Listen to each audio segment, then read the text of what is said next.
Inahasa ng Philippine Air Force at Philippine Navy ang kanilang interoperability capabilities sa inter-service training. Ang mga pilot mula sa 205th Tactical Operation Wing ay nagsimula sa isang deck landing qualification training gamit ang kanilang Bell 412 EPI.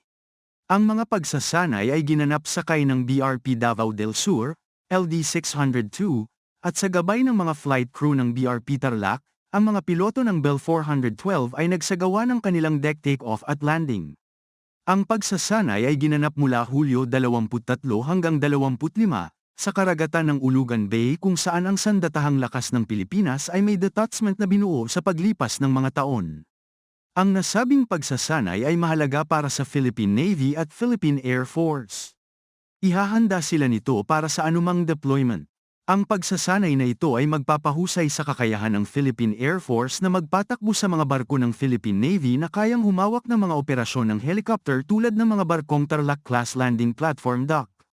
Naniniwala kami na ang susunod na aspeto ng pagsasanay ay magsasangkot ng higit pa sa paggawa ng mga pagtake-off at paglanding ng deck sa isang gumagalaw at nagmamaniobra na barko at marahil sa isang hindi kanais-nais na kondisyon ng panahon kung saan ang magandang visibility ay isang hamon. Ang ganitong uri ng kapaligiran na sinasanay na ng Aviation Group ng Navy sa paggamit ng kanilang O-109 Power at O-156 Wildcat helicopter at naniniwala kami na ang Philippine Air Force ay pinagkadalubhasaan din ang parehong craft.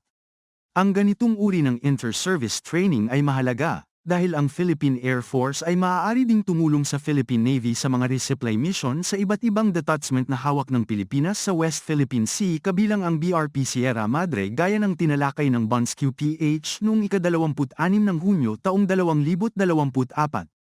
Ang mga operasyon ng helicopter ay isang paraan ng muling pagsuplay sa mga tropang nakatalaga sa mga detachment na hawak ng Pilipinas upang maiwasan ang pagharang ng mga barko ng Chinese Coast Guard at Maritime Militia.